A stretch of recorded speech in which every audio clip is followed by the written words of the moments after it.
Olá, tudo bem? Você já ouviu falar sobre associativismo? Sabe a importância do tema para nossas conquistas sociais? Hoje vamos conversar com um dos maiores nomes do associativismo no Brasil, Dr. Sérgio de Castro. Eu sou Amanda Amaral e esse é o S Brasil Entrevista.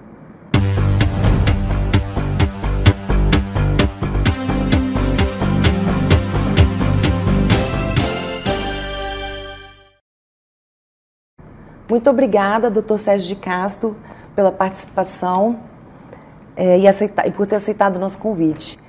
A Fibrasa já possui mais de 50 anos, além de atuar no Espírito Santo, tem também plantas em Pernambuco. Como foi fundar uma empresa que hoje está entre as maiores do Brasil, naquela época, né? Uma das primeiras empresas do C21 na Serra, na década de 70. Como é que foi essa visão empresarial? Bom, em primeiro lugar, quero agradecer a S Brasil pela oportunidade de falar dos meus negócios, das minhas atividades e especialmente falar sobre associativismo. Acho que nós vamos ter uma pauta boa de associativismo nessa entrevista. Então, a Fibrasa, ela não foi uma das primeiras, ela foi a primeira, foi a pioneira no C21, que é o primeiro CIVIT, né, do Espírito Santo. Para você ter uma ideia, o CIVIT, Centro Industrial de Vitória, está localizado na Serra.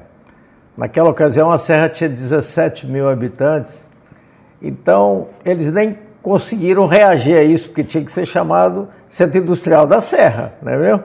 Mas a Serra era tão inexpressiva naquele momento que o nome de CIVIT foi aceito e foi adotado.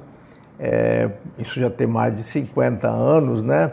E hoje a Serra é o município mais populoso do estado e tende a ser o mais forte economicamente. Então, nós estamos falando de uma época que parece que não é tão distante, mas pelo que aconteceu no Espírito Santo e na Serra, é uma época de grande evolução, tá certo? Foi uma evolução muito grande e não tinha nada na área do CIVIT, era uma área de pastagem e nós, para construirmos o prédio da Fibrasa, a gente não tinha energia elétrica, então a gente tinha que pegar água em tambores que a gente usava na caminhonete, levava lá na lagoa de Jacuné, enchia os tambores e trazia para fazer a obra. Como não havia energia elétrica, a gente usava serras movidas a gasolina para poder cortar as tábuas para fazer as estruturas da construção. Então, uma época bem pioneira, né? Que eu de alguma fico muito feliz, né? Quem conhecia a minha história e sabia que eu estava indo me instalar no C21,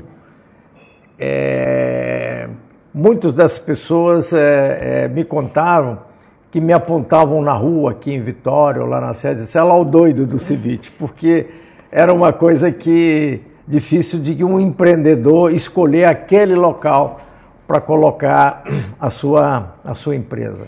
Mas eu escolhi e estou muito satisfeito, deu tudo certo.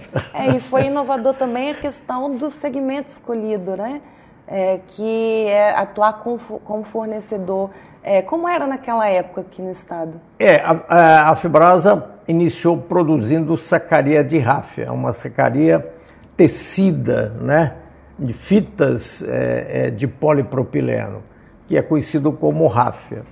Era uma inovação tecnológica, você tem razão.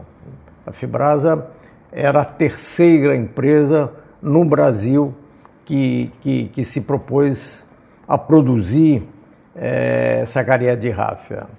Então era uma coisa muito nova.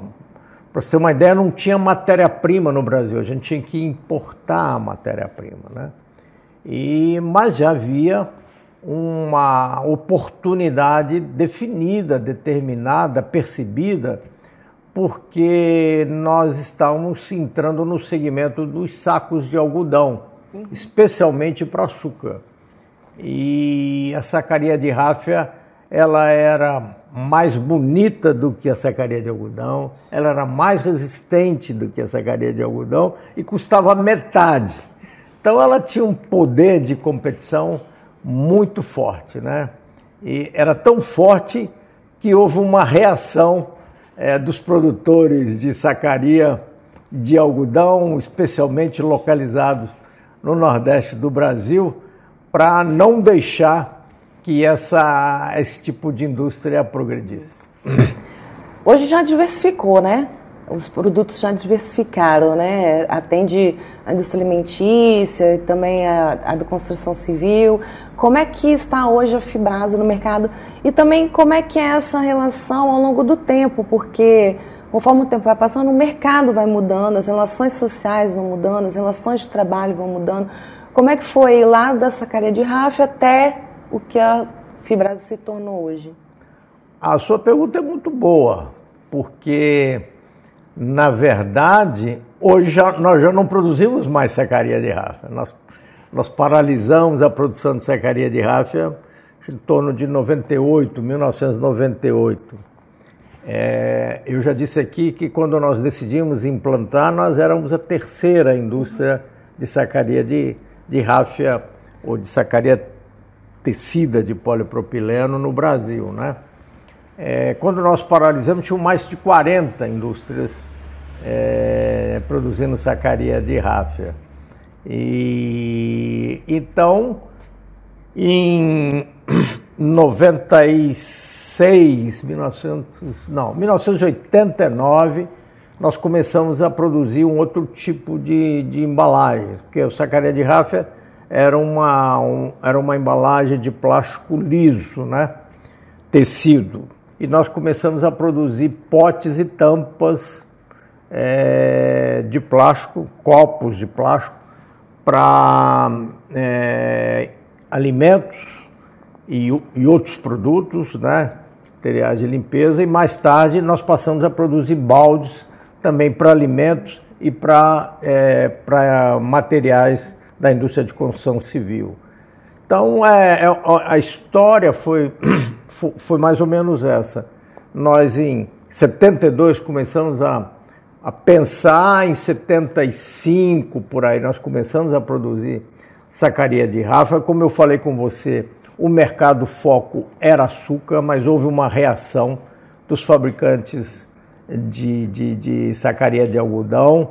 Eles tinham... No Brasil tinha um órgão chamado Instituto do Açúcar e do Álcool, que era controlado pelos nordestinos, e eles conseguiram aprovar lá no Instituto uma portaria, uma resolução dizendo o seguinte, que o açúcar produzido em cada safra deveria ser embalado em sacaria nova. Era assim, todo ano repetia isso nos planos de safra do Instituto do Açúcar e do Álcool.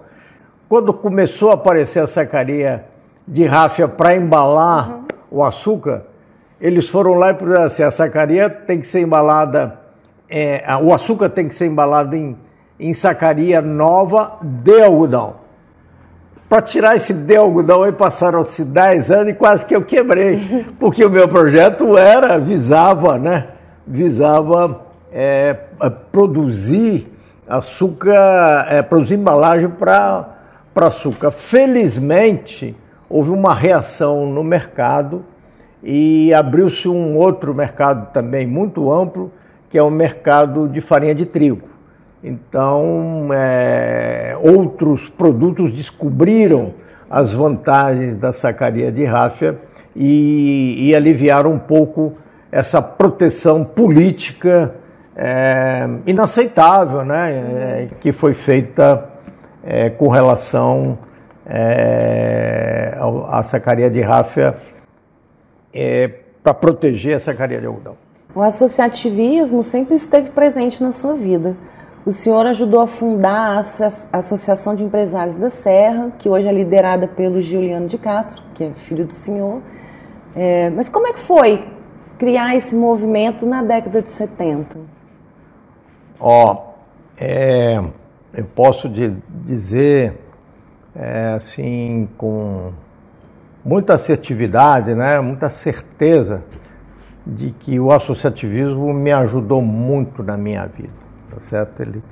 Ele foi e tem sido importante na minha vida, né? Então, eu falei para vocês um pouco aqui de como foi a fundação da Fibrasa, uma região pioneira, não é mesmo?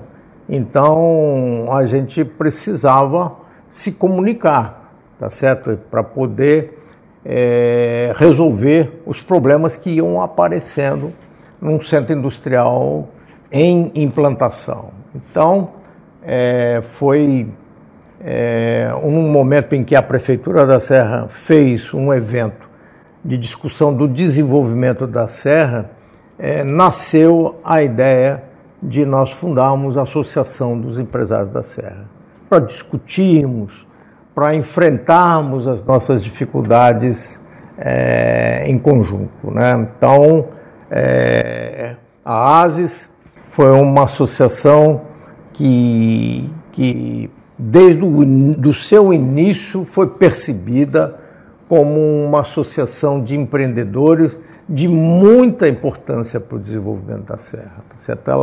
As reuniões da ASES hoje, ela tem uma atividade que chama Café de Negócio. Quando a gente vai lá num Café de Negócio, você encontra lá mais de 300 empreendedores reunidos para discutir temas de interesse do empresário, do empreendedor que está localizado na Serra. Então, foi muito importante para a minha vida, né? Eu ter tido essa inspiração de ajudar a fundar a Associação dos Empresários da Serra e de ter sido o seu primeiro presidente. Já foram mais de 200, né, cafés com negócio, né? Já foram feitos mais de 200 edições de café de negócio. E o que eu falava é que em cada café desse você vai lá, você vê mais de 300, 400 pessoas participando, mas você lembra bem, é um evento de tanto sucesso e tão consolidado que mais de 200 edições já foram realizadas. As suas iniciativas junto às associações e a sua vida empresarial te conduziram à presidência da FINDES. Deviam ser muitos, né? As questões ali no final da década de 80, início dos anos 90, principalmente porque foi um período marcado pelo movimento sindical. Então, como foi para o senhor construir essa interlocução entre indústria, associações, sindicatos? Mais uma vez, se faz uma pergunta que tem a ver, tá certo? Porque nós falamos da fundação da ASES e agora você me aborda com relação a uma associação sindical, que é um tipo especial de associação. E, mais uma vez, eu tenho que registrar o quanto foi importante o Sindicato da Indústria Têxtil, que eu participei da sua fundação e fui também presidente desse sindicato. Chamava-se Sindutex, a sigla dele, e era um sindicato representante da indústria de malharia e indústria têxtil no Espírito Santo. Como a Fibrasa é uma indústria de transformação de plástico, mas ela tinha, o equipamento principal da Fibrasa eram teares, era uma tecelagem, a Fibrasa se filiou ao Sindicato da Indústria Têxtil e lá eu fui tesoureiro e ao final eu também fui presidente desse sindicato na minha caminhada que me levou a ser o presidente da Federação das Indústrias, tá certo? Porque a federação é um conjunto dos sindicatos da área industrial e eu, através do Sindicato da Indústria Têxtil, cheguei à presidência da Federação das Indústrias. O associativismo também foi marcado pela sua presença no Senado Federal, quando você nos representou. Como é que foi para o senhor falar em plenária sobre esse tema quando os outros representantes não falavam? E eu tenho que reconhecer que a minha atividade associativa, ela foi muito importante para que eu fosse convidado para ser senador suplente do senador Ricardo Ferraz, tá certo? Eu tenho certeza de que ele levou em consideração toda essa minha trajetória no associativismo. E isso me levou ao Senado. Eu fui, por um período, senador da República, né? E eu, mesmo como senador suplente, eu tinha uma atividade, eu era muito ativo. Eu ia a Brasília todos os meses, às minhas custas, porque eu não ganhava nada, né?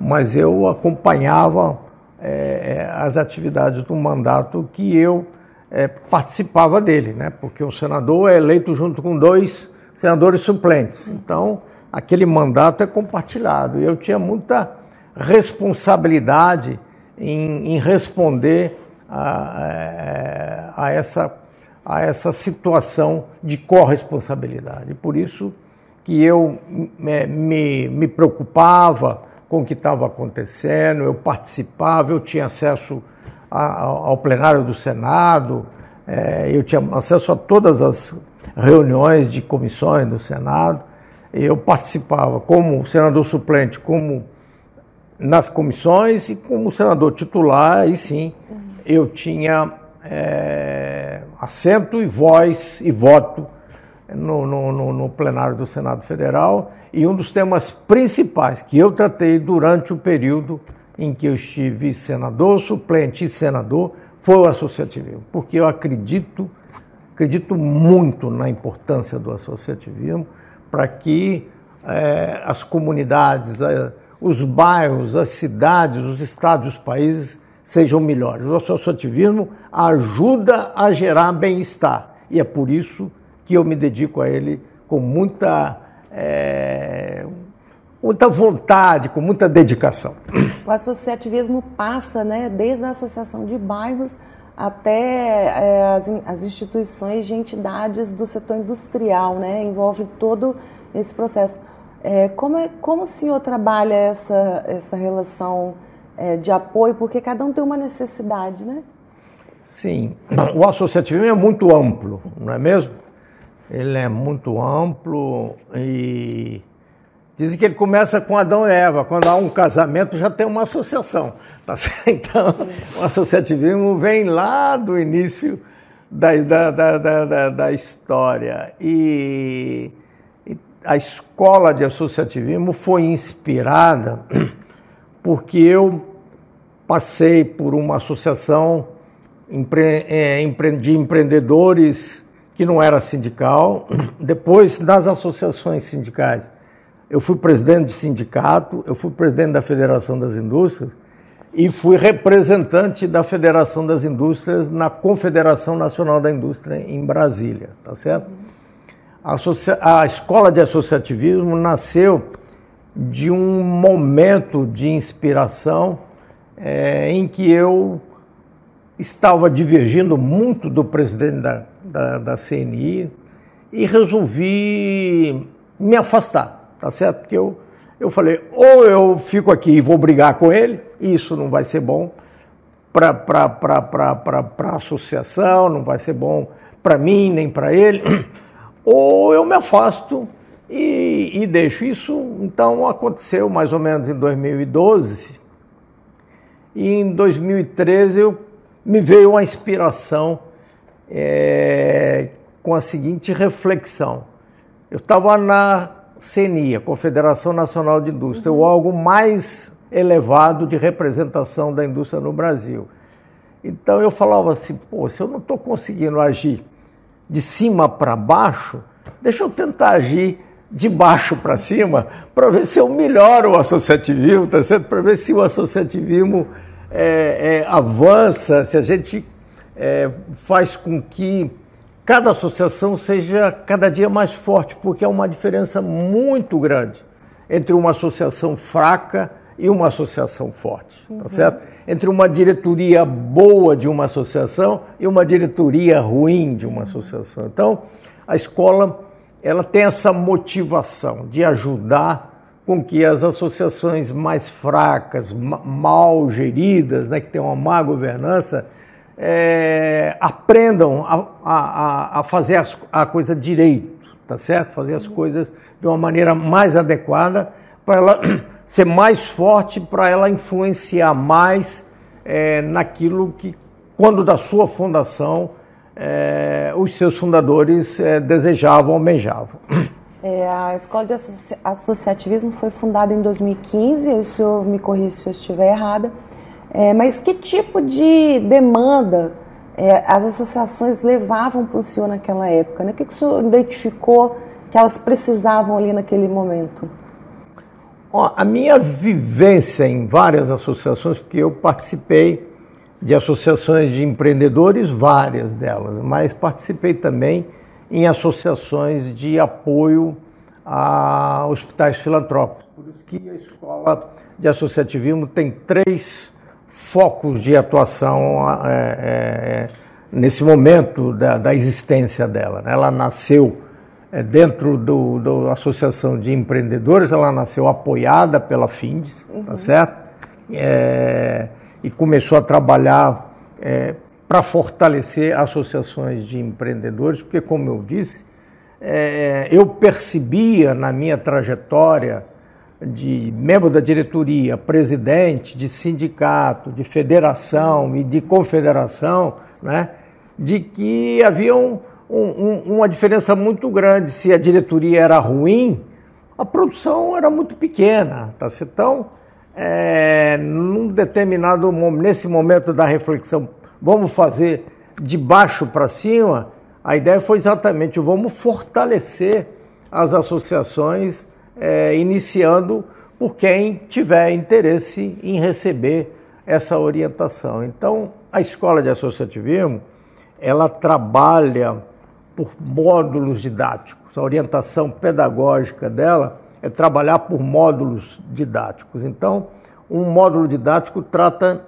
de um tema importante para que a associação se fortaleça, não é?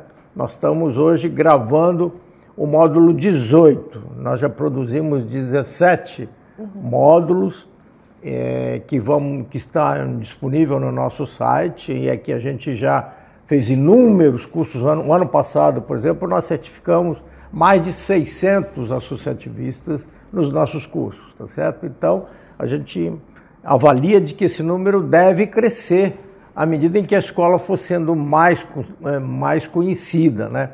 A escola tem um conteúdo exclusivo, né, dela, e muito rico. E a nossa convicção é de que esses temas que nós estamos tratando, se eles forem conhecidos pelos associativistas, e a gente tem um foco nisso, né? A gente quer o jovem e quer o associativista que é dirigente de uma associação pela primeira vez, tá certo? Esse é o foco principal da escola, tá certo?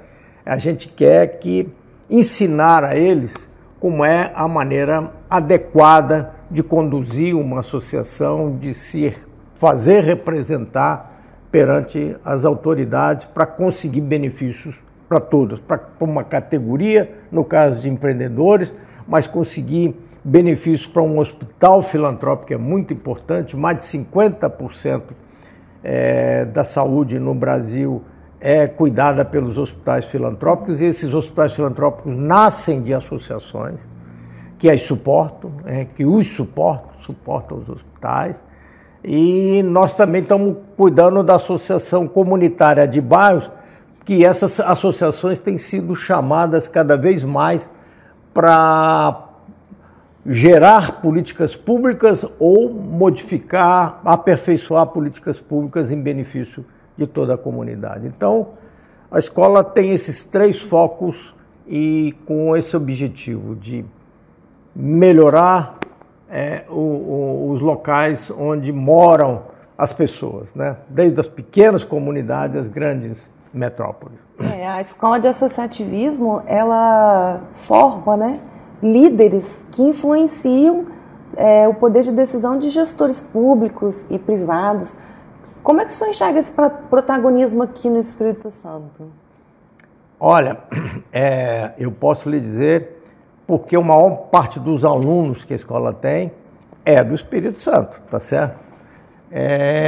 E a gente tem testemunhos que são muito motivadores para a gente continuar trabalhando para na produção de mais cursos e na oferta dos cursos para o conjunto das associações. Então, a gente vê com muita alegria que a gente tem colaborado com associações para que elas se fortaleçam. Especialmente, eu vou te dar um exemplo, as associações, por exemplo, comunitárias de bairro, se você acompanhar, elas têm um problema muito sério.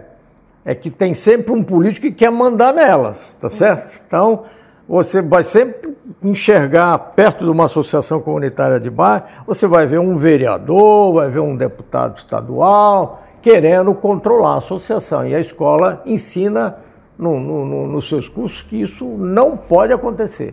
Se uma associação de moradores quer se enfraquecer, deixe que ela seja controlada por um político, né? Se ela quer se fortalecer, não permita que o político a controle. O fortalecimento do associativismo também contribui para o desenvolvimento econômico. A partir da sua experiência, como foi essa relação aqui no Estado? O crescimento do Espírito Santo, a economia do Espírito Santo e o associativismo. Eu posso lhe dizer assim com testemunho pessoal, tá certo? Eu conheci vários políticos ao longo da minha vida, né?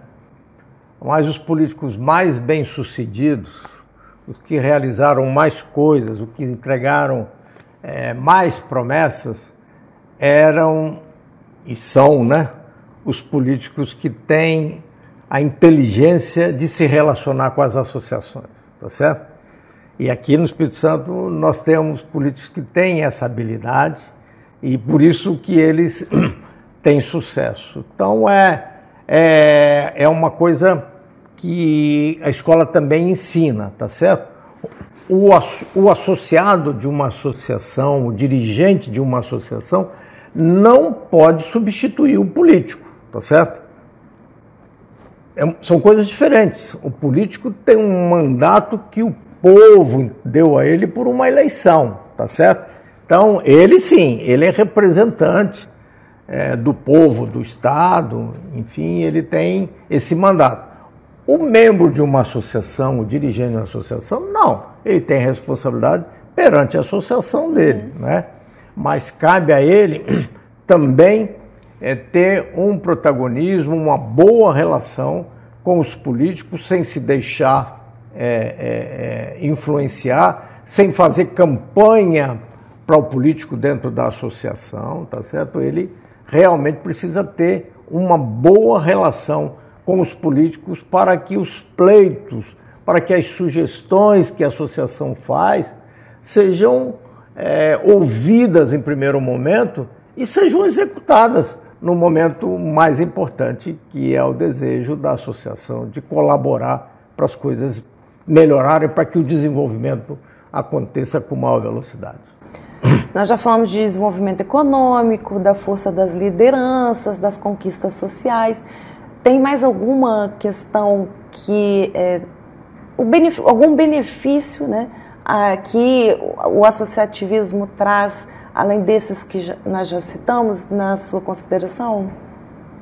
Eu acho que sim. Eu acho que o associativismo tem uma outra força, um outro benefício, no sentido de que ele pode ajudar a melhorar o sentido de cidadania de cada pessoa, tá certo?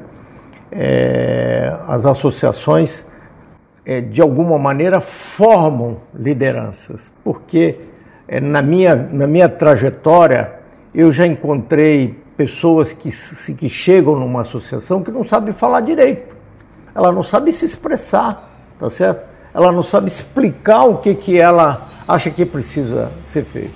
mas com a entrada na associação, com a convivência com os companheiros, né, ela se transforma. Eu tinha muita preocupação com isso, tá certo?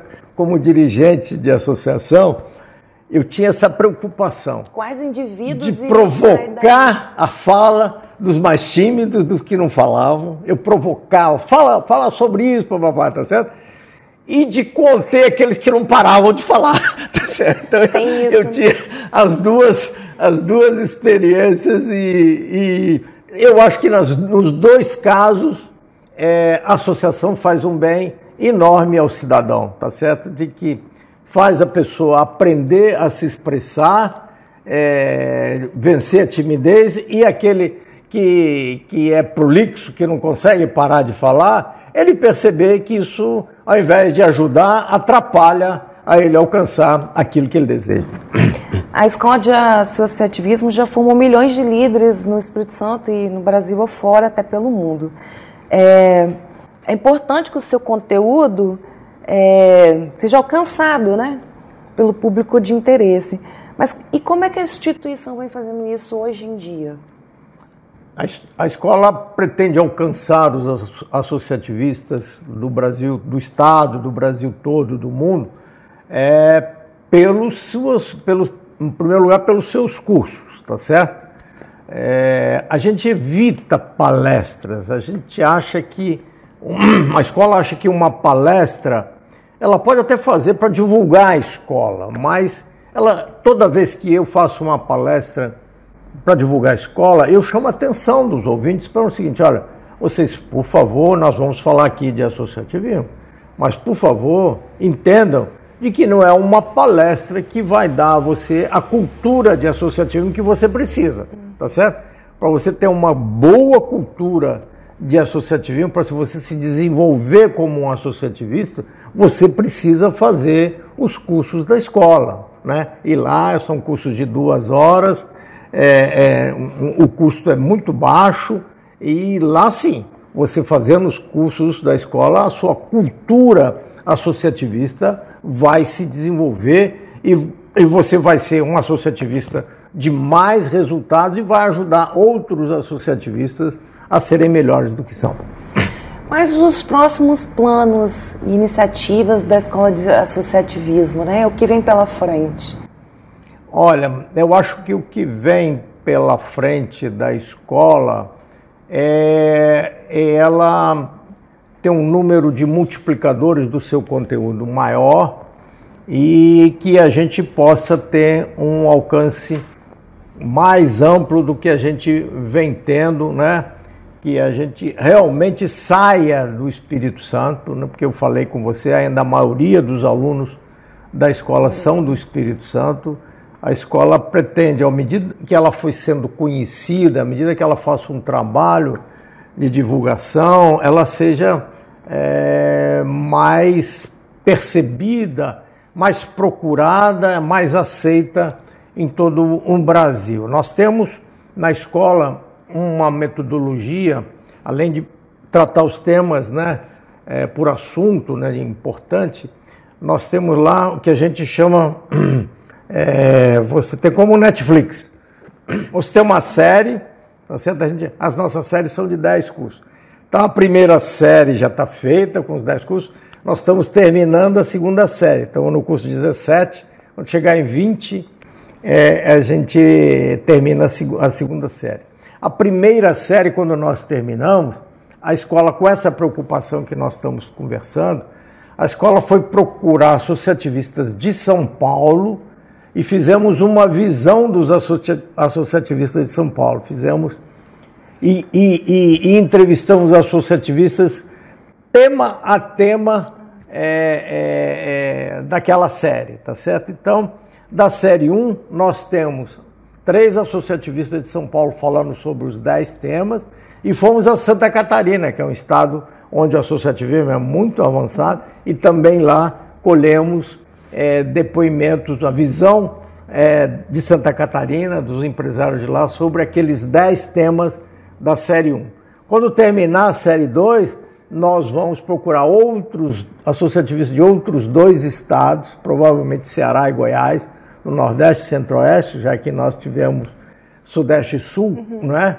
Para podermos colher a contribuição desses associativistas num primeiro momento, mas ao mesmo tempo fazer um envolvimento que seja fora do Espírito Santo, um envolvimento nacional para que a escola seja assim conhecida e reconhecida como uma produtora de conteúdo exclusivo de qualidade.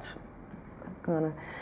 Analisando, nós falamos aqui sobre a história da Escola de Associativismo, seu desenvolvimento. Na sua opinião, qual que é a sua maior contribuição em todo esse processo? Da Escola de Associativismo? Isso. Eu acho que a maior contribuição que eu tenho dado é de chamar a atenção das pessoas que estão associadas, né, de que a atividade deles de associativista é uma atividade que também tem evolução, que ela pode evoluir, né? Você pode ter um associativista com baixo nível de contribuição, tem associativista de médio nível e tem associativista de alto nível.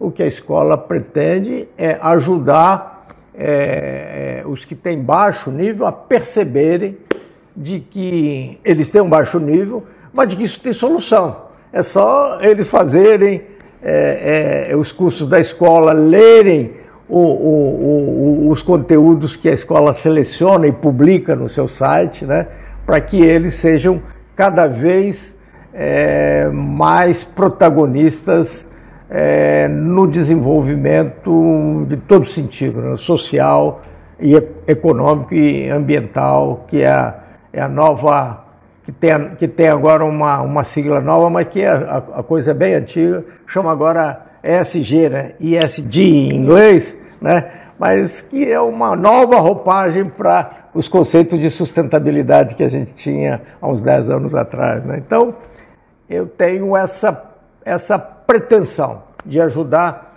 que um associativista de baixo rendimento, de baixa atividade, se transforme num associativista de grande contribuição para que a sua associação ajude a gerar bem-estar para toda a população do Brasil e do mundo. Nós falamos sobre a história do associativismo desde a década de 70. Agora, sobre o associativismo, qual que é a sua maior contribuição?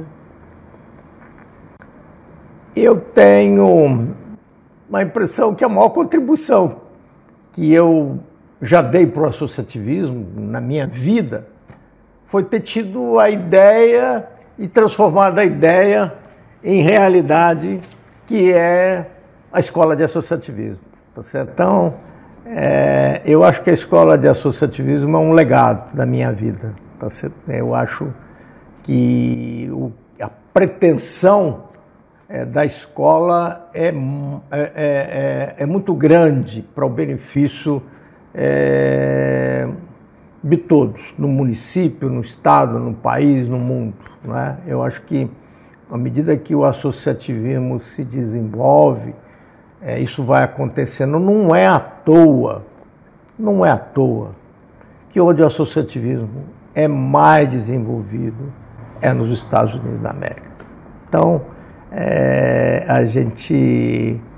essa reflexão nos motiva a de continuar trabalhando para que nós tenhamos um associativismo também de alto nível aqui no nosso país e possamos ajudar que o associativismo no mundo inteiro tenha cada vez um nível mais elevado. Muito obrigada, Dr. Sérgio de Castro, por ter nos recebido, disponibilizado o seu tempo, por ter participado do programa. Eu agradeço também a oportunidade que esse Brasil me deu de divulgar mais esse assunto tão relevante, tão importante, que é o associativismo. É um assunto que está diretamente ligado a uma geração maior e mais rápida de um bem-estar para todos, para uma sociedade em geral. Esse foi o S Brasil Entrevista, um produto da revista S Brasil. Não esqueça de acessar nossas redes sociais. Até a próxima!